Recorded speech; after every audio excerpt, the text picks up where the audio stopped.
1 கோடி பேருக்கு வேலை கொடுக்குறேன்னு சொல்றேன். எங்க தளபதி தளபதி அவர்கள் ஆட்சி பொறுப்பேற்று இதுவரையிலும் கிட்டத்தட்ட 5 கோடி பேருக்கு வேலை கொடுத்துருக்கோம். 5 கோடி நீ பார்த்த 5 கோடி. 2 அறிவிப்பும் கொஞ்சம் ஸ்பெஷல் அறிவிப்பு. 5வது அறிவிப்பு, கந்தர்வால்கோட்டை பகுதி பொதுமக்களின் நீண்ட நாள் கோரிக்கை ஏற்று கந்தர்வால்கோட்டை பேரூராட்சி நகராட்சியாக தரம் உயர்த்தப்படும். யாரா நீ இவ்வளவு டேலண்டட் ஆகிற? You are really a God gifted child. அதே மாதிரி தமிழ்நாட்டிலேயே முதல் இடத்துல கொளத்தூர் தொகுதி இருக்கு. கிட்டத்தட்ட 4379 டியூப்ளிகேட் ஓட்டர்ஸ் இருக்காங்க கொளத்தூர் தொகுதியில. சபா இப்பவே கண்ண கட்டது. சொல்றேன், அமெரிக்கா போயிட்டு வந்து 21 நாட்கள் அமெரிக்காவுடைய பல்வேறு பகுதிகளையும் சுத்தி பார்த்தோம் சொல்றேன். தமிழ்நாடு உள்ளபடியே இன்னைக்கு வந்து அந்த அளவுக்கு நம்ம வளர்ச்சி அடைஞ்சிருக்கோம். அமெரிக்காவை பார்த்து அப்பா இப்படி ஒண்ணு நம்ம ஊர்ல இல்லையேன்னு சொல்ற மாதிரியான எந்த விஷயங்களும் நம்ம ஊர்ல அப்படிலாம் இல்ல. அந்த அளவுக்கு உள்ளபடியே தமிழ்நாடு வளர்ச்சி அடைஞ்சிருக்கு. இன்னும் என்ன நீ பைத்தியக்காரனாவே நினைச்சிட்டு இருக்கிறல? கல்வி, சாலை மேம்பாடு, கல்வி, சுகாதாரம், மருத்துவம், கட்டுமானங்கள், மெட்ரோ ட்ரெயின் சென்னை மெட்ரோ ட்ரெயின்ல பயணிச்சுட்டு வந்தவர் சொன்னாரு, நான் அமெரிக்காலே பார்த்துருக்காங்க, அமெரிக்காவோட மெட்ரோ ட்ரெயின் வந்து தமிழ்நாட்டை சூப்பரா இருக்குங்க. என்னென்ன சொல்றோம் பாருங்க, கம்பி கட்டுற கதையெல்லாம் எடுத்து போடுறாங்க. சுகாதாரத்துறை அமைச்சர் திரு மா சுப்பிரமணியன் அவர்களுக்கு மதுரை அரசு மருத்துவமனையில் பினாயில் தெளித்து வரவேற்பு அளிக்கப்பட்ட காட்சிகள் இணையத்தில் வைரலாகி இருக்கிறது. அமைச்சர் மருத்துவமனையில் நடந்து வந்த போது மருத்துவமனை சுவர்களிலும் தரைகளிலும் பினாயிலை பணியாளர்கள் தெளித்துக் கொண்டே முன்னே செல்ல அமைச்சர்கள் பின்னே நடந்து வந்துள்ளனர். திராவிட மாடல்னா என்னன்னு கேட்கிறவங்களுக்கு இதுதான் பதில். உயிரையே உரமாக்கி வளர்த்த கழகம் திராவிட முன்னேற்ற கழகம். உடன்பிறப்புகளுடைய தியாகத்தினாலதான் நம்முடைய இயக்கம் இன்னைக்கு ஒரு ஆலமரமாக வளர்ந்து நிற்கின்றது. ஆனா என்ன பிரயோஜனம்? அம்மன் ஜல்லிக்கு பிரயோஜனம்டா. திமுக என்ற அந்த விதையை கழக உடன்பிறப்புகள் தண்ணீர் ஊற்றி வளர்க்கவில்லை, வியர்வை சிந்தி ரத்தத்தை சிந்தி தங்களுடைய உயிரையே உரமாக்கி வளர்த்த கழகம் திராவிட முன்னேற்ற கழகம். நம்ம மைண்ட் அங்க போகுது.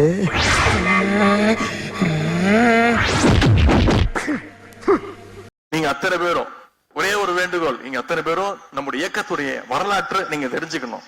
என்ன இருக்கு உனக்கு சுயசரித்திரம்? அண்டா திருநது, குண்டா திருநது, செவரேறி குதிச்சது, பொம்பளை புடவை உருவனது, தெருவிலேயே செருப்படி வாங்கிட்டு ஓடனே அதெல்லாமா?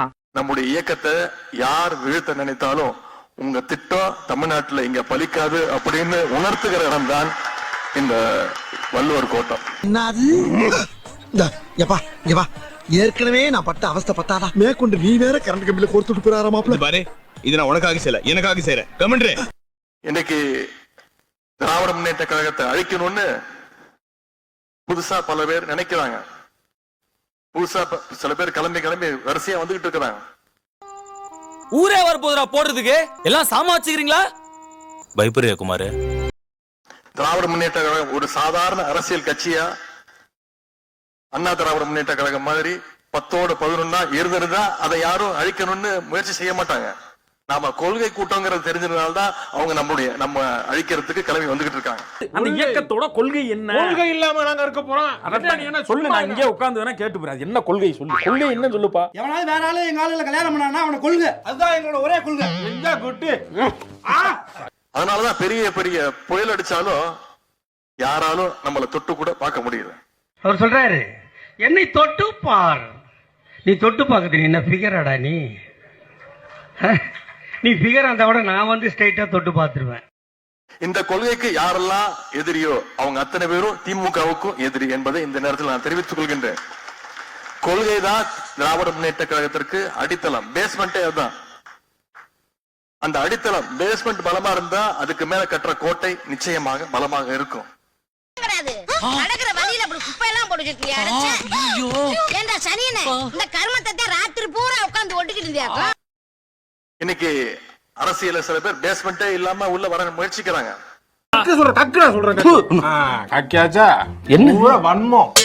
வன்மங்களை உள்ள வச்சிருந்தா உனக்கும் கெடுதல் எங்களுக்கும் கெடுதல். எக்ஸிபிஷன் போவோம், பார்த்திருப்பீங்க, கண்காட்சி வருஷத்துக்கு ஒரு முறை நடக்கும். அங்க போய் பாத்தீங்கன்னா திடீர்னு ஒரு தாஜ்மஹால் மாதிரியே ஒரு செட்டு போட்டிருப்பாங்க, ஐஃபில் டவர் மாதிரி ஒரு செட்டு போட்டிருப்பாங்க. இது தெரியாம பெரிய கூட்டம் கூடத்தான் செய்யும். அதெல்லாம் வெறும் அட்டை. நான் உனக்கு என்ன அவ்வளவு அதற்கு எந்த விதமான அஸ்திவாரமோ கொள்கையோ கிடையாது. சும்மா தட்டுனா போதும்.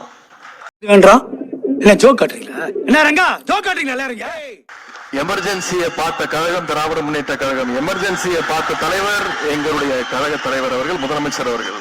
ஏண்டா இது நியாயமாடா உனக்கு? ஏண்டா வெறும் வயிற்று இந்த மாதிரி போய் சொல்ற?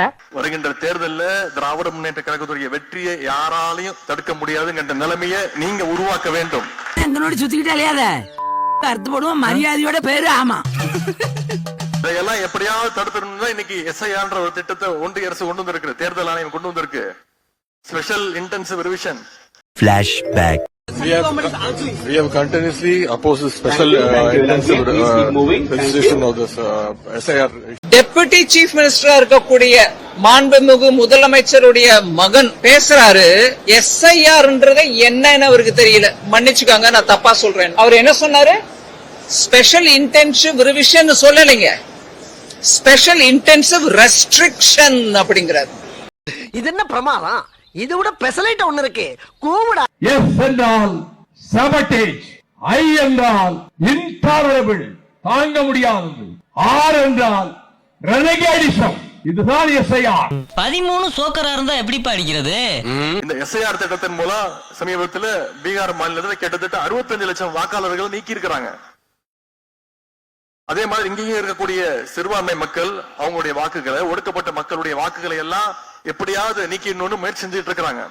என்னன்னு கூட தெரியாம ரிவிஷன் ரெஸ்ட்ரிக்ஷன் சொல்லக்கூடிய டெபுட்டி சீஃப் மினிஸ்டர் இறந்தவங்கள லிஸ்ட்ல ஒண்ணு வைங்கிறாங்களா? இல்ல ஊரை விட்டு வெளியில போனவங்க பேர் இருக்கட்டும், அதுல நாங்க போய் குத்திக்கிறோங்கிறாங்களா? கண்டு விட்டாளையா, சூச்சமத்தை கண்டு விட்டாளே.